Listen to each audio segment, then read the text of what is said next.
Welcome back, Wolfpack. Verlis here, and this is how to use Primeape.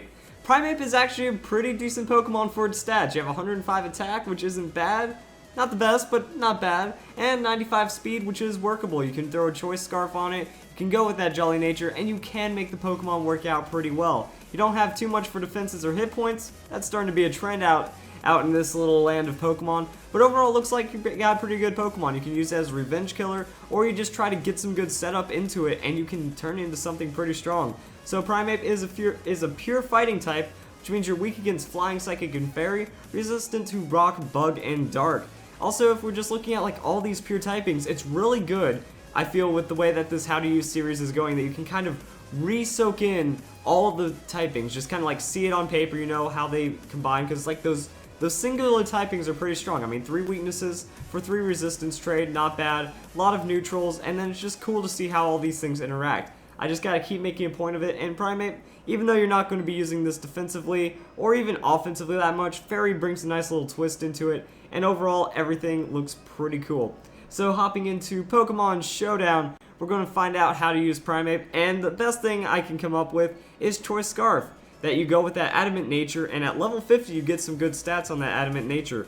172 in attack, pretty solid. 147 in speed. With that Choice Scarf, you're going to be over 400 speed at level 100, or you know, over 200 speed at level 50. I believe you get around 220. I can't math, as we've talked about in almost every episode, but you get a good amount of speed, good amount of offenses, and you can make it work pretty well. So on top of that, if you're going to have a choice item, U-turn or Volt Switch, like whatever the Pokemon can get, just as a general rule of thumb, is good to have. That way you don't lock yourself into something you don't want to be in. That way, you know, you bring in Primeape. If your opponent, if you use it as a lead, U-turn's good, or if you're stuck in, you know, you just want to U-turn out. You don't have anything good options, and you don't want to scarf into something you're bad against. So on top of that, you also have Close Combat. That's going to do a lot of damage. I mean, here's the reference for Close Combat. Brave Bird with Stab on Talonflame. Talonflame has, I think, 87 base attack. So this is a lot more base attack coming from the same amount of base damage on the move. So Close Combat is one of those moves like Brave Bird that feels like it does a lot more damage than it should, just because with the Stab, with that high base power, it starts becoming insane.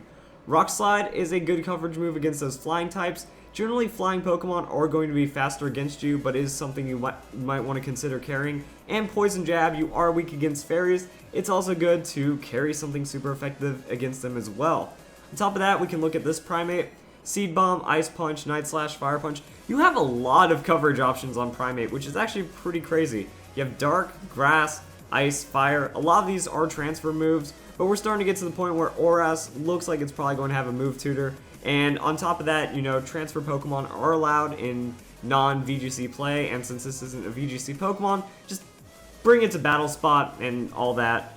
So on top of that, you know, it doesn't look like you have too much else. You might have an Earthquake, but Fire Punch still works for the Steel types, which is generally what you're going to be bringing Earthquake for. Earthquake being a little better against Aegislash and Pokemon like that. But overall, you know, it's whatever setup you feel like you can bring. Like, whatever you feel your team needs, whatever you feel the Pokemon works with the best to synergize, those are the kind of things that you're looking for the moveset. On top of that, you can also go Jolly with Choice Band. Bit riskier, more damage, more potential KOs on the non-stab moves. Just kind of basic stuff. Now, the ability is an interesting point to go into. Defiant. Boost the opponent, or boost your attack if your opponent lowers a stat. So generally, an Intimidate is going to make you end up at a +1 attack. And if they just try to throw something silly onto you, they don't know what the Divine ability is, you can get some free attack out of it and turn yourself into a crazy Pokemon. Now I was thinking, technically you have like a lot of interesting options here that if you use it in double battles, which is where I see it's going to get the most use, open up Primeape, try to absorb those Intimidate, because Intimidate is very common, and then try to use that with the Choice Scarf, maybe use Earthquake or Rockslide in that scenario, get some bonus damage, set it up. Also, Anger Point. Anger Point, well, I accidentally clicked on it. If the Pokemon is hit by a critical hit, its attack is maxed. Boosted by 12 essentially means going to that +6, it gets max attack.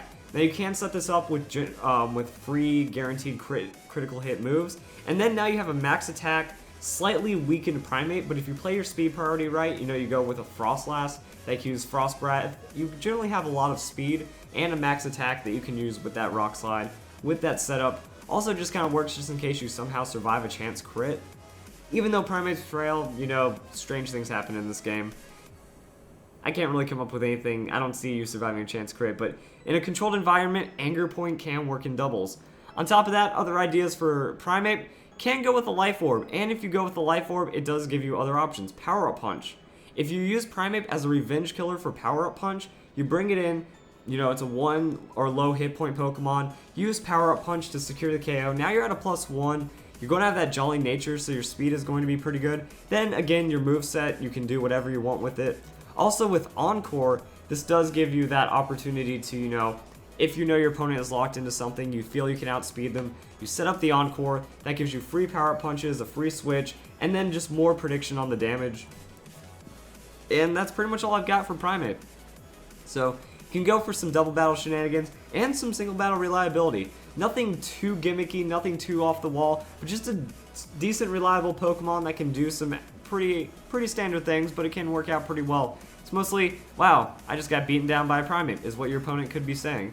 On top of that, I don't see anything for the Vital Spirit ability. It is good. Pokemon cannot fall asleep. If your opponent tries to, you know, lead with a Dark Void Smeargle or try to put you to sleep with Spore and Singles, you can catch them off guard. But on top of that, I don't see too much capitalization. But anyway, I hope you guys enjoyed the video. That's how you use Primeape.